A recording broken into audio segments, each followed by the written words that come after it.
Let's do break it this. down. Yeah, Yeah.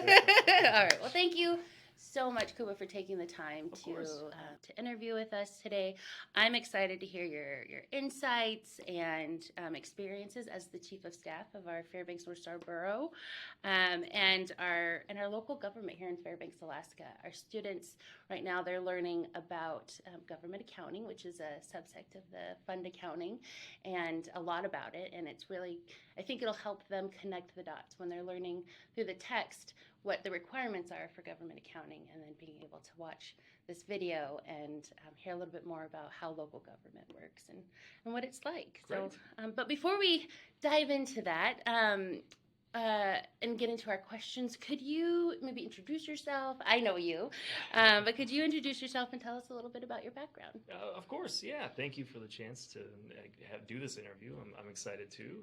My name is Kuba Grzeda. I'm a first generation immigrant. I was born in Poland. My parents and I moved to Alaska when I was very young, and I grew up here.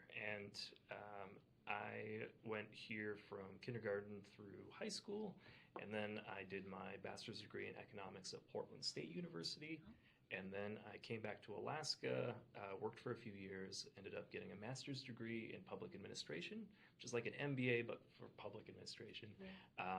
And a couple years ago, I started getting more involved in local government. I ran for borough assembly myself, and then sat for a year on the borough platting board. And when Mayor Ward at the time created a position called the Deputy Chief of Staff in the Mayor's office, I applied and got the job, and I spent about 9 months as deputy. And when the former chief of staff left, I then took the chief of staff job, and I've been here for about 5-6 months now. Yeah. What a journey. Yeah, it's been great. I love that you are from here and now you're giving back in public service to our community. Well, it feels really rewarding. I think that's one of the best parts is trying to see these issues in our community and on the local level and try to come up with solutions. Great. Our students are learning a lot about the difference between public and private, and government is public. They'll learn that throughout the text. Yeah. But you were just talking about an MBA versus an MPA. You want to just dive into that a little bit and explain maybe why you went MPA, public administration, instead of BA? Absolutely, yeah. So I've worked both in the public and the private sector. When I moved back to Fairbanks, I initially worked for a local State Farm insurance agency in town, which was fun, rewarding. I then worked for a private consulting company for a year as well. After that, though, it really wasn't the nature. I wasn't thinking about is this public or private, but I wanted a little bit of a change, and there was a nonprofit called the Arctic Research Consortium of the United States that was looking for a project assistant. So I jumped into that and did that for a couple of years. I became a project coordinator, and I thought, hey, kind of the nonprofit world's really interesting. I wanted to explore it a little bit more. So I was looking around and seeing what opportunities were out there to advance kind of my education. And knowing that I kind of like nonprofits and wanted to explore a little bit more of what that could look like if I went into a leadership position there or otherwise kind of branched out. I looked, and the UA system has a couple of programs, or had a couple of programs at the time. There was one through UAA, and there was one at UAS, an MPA program. Yeah. And I think, I just wanted to grow, and I was hoping to stay at that nonprofit. And I did that while I studied my degree, but after graduating, I kind of saw an opportunity here at the Borough and kind of jumped from there. But really, there's a lot of overlap, I think, in the fundamentals of an MBA and an MPA, but public institutions work differently. The goal isn't necessarily profit in the long run. It's community service and serving our community. Well, as a community, we're really lucky to have you here, and that you've hit so many different entities that fund accounting will, the students in fund accounting will get into the nonprofit side, the public side, and the private side. So neat. So what is it like working here for the local government? What makes you want to come to work every day? Yeah, absolutely. Really, it's that kind of problem solving. So our borough, like communities all across the U.S., has some pretty serious looming issues that are coming up. questions around, how do we do education?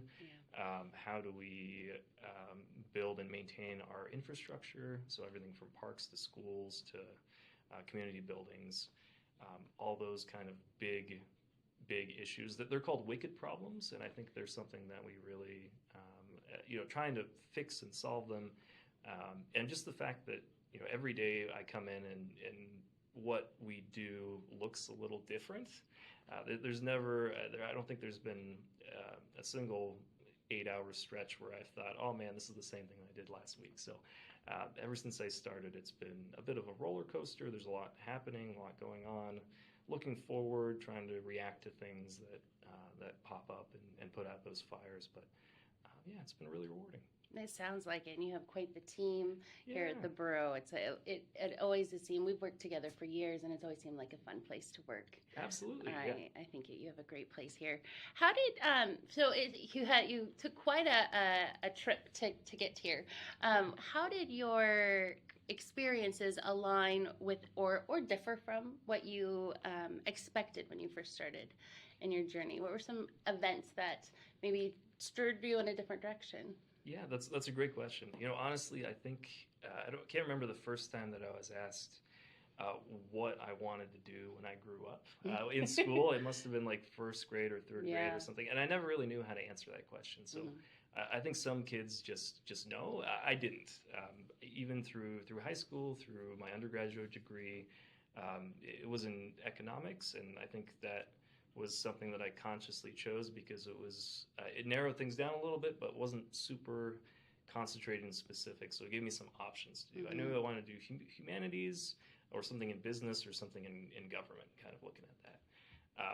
And after I graduated, I was a little lost. I didn't know really what those next steps were. I don't think anybody growing up or otherwise really expects to walk into like a chief of staff position, because that's not a very really common one.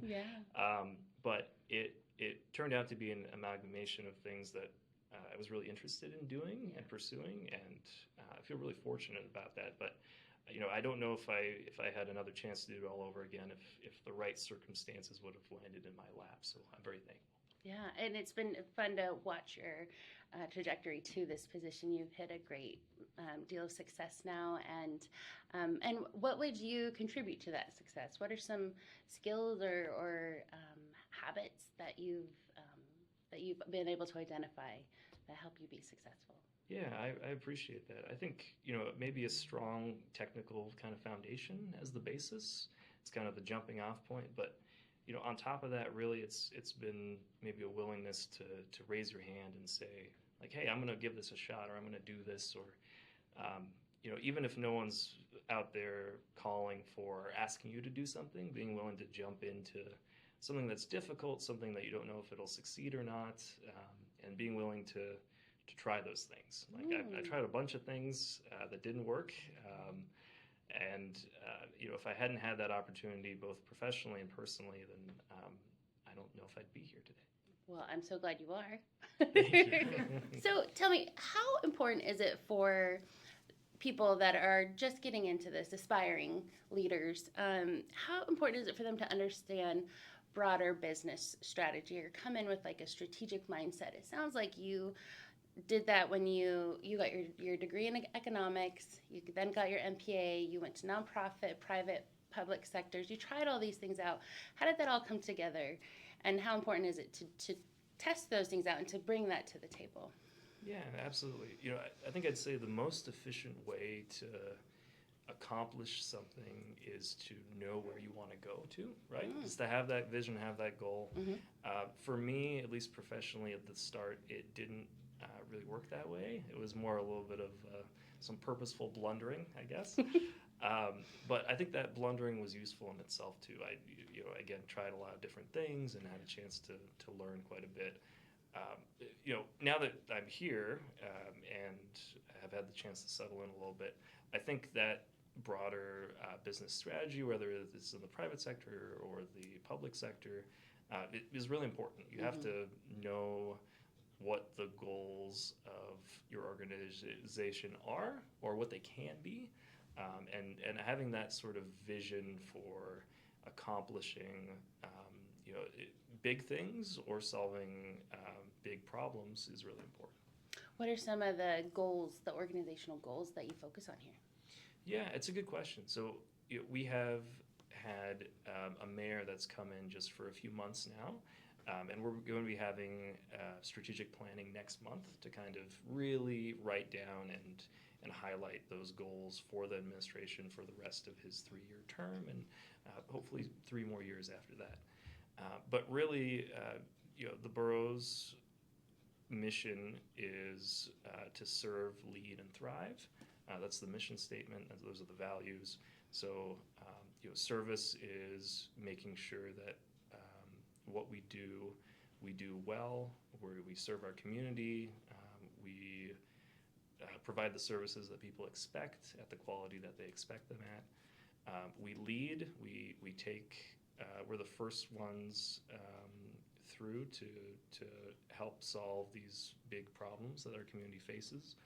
Whether it's something we can directly influence or something we can support, and a goal of having a community that thrives as a result of that. So, I think it's each of our various departments, and we have over a dozen, has their own very specific mission statement. Whether it's the library providing resources for students and for kids and for adults in our community.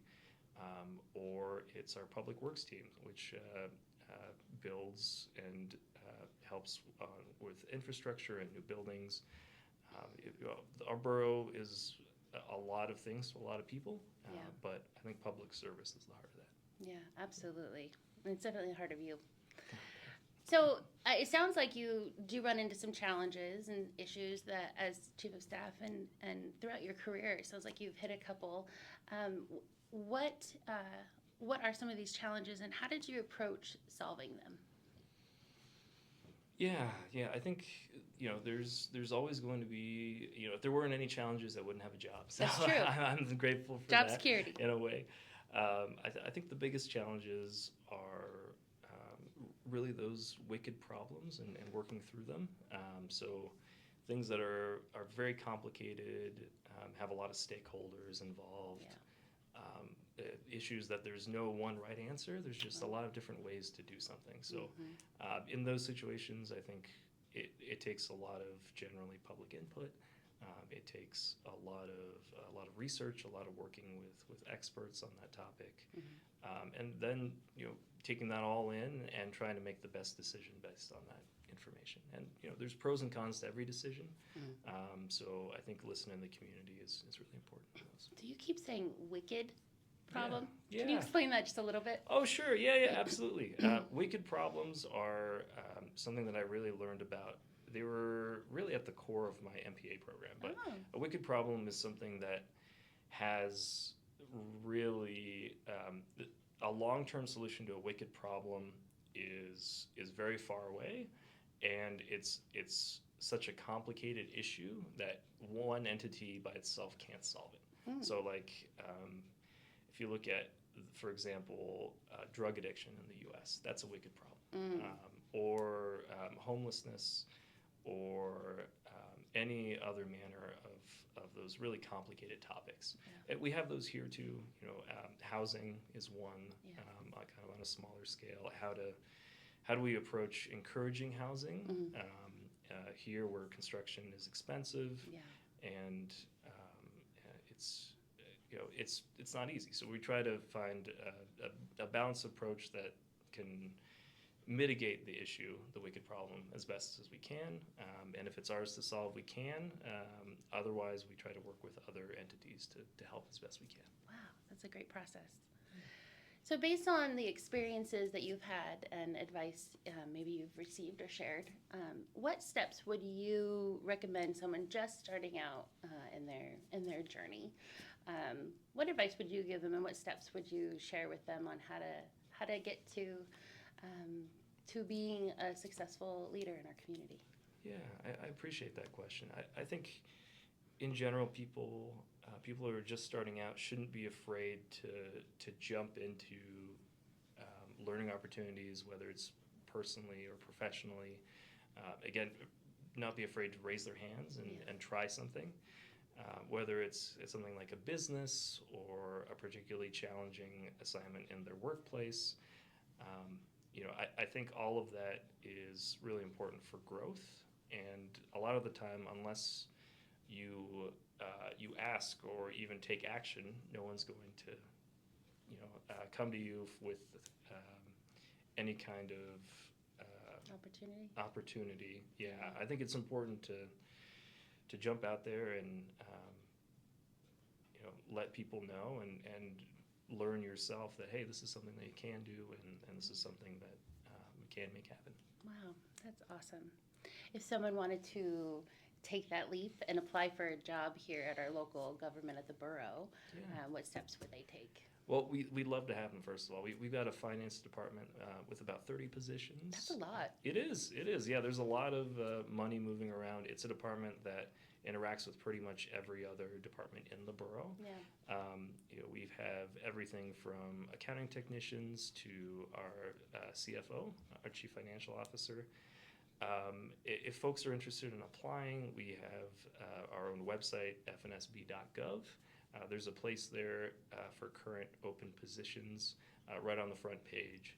We have a number of them in our finance department too. So that's a good place to go and apply and look what's out there. If anybody from your class or anybody in the community has any questions about pursuing a career in finance at the borough, they can also just email me. I'll give you my card. Great. I'm happy to chat and connect them with someone to kind of go from there. Great. Well, I hope that this generates some folks that are interested in the finance journey, that they check out the borough and see if that's a good fit.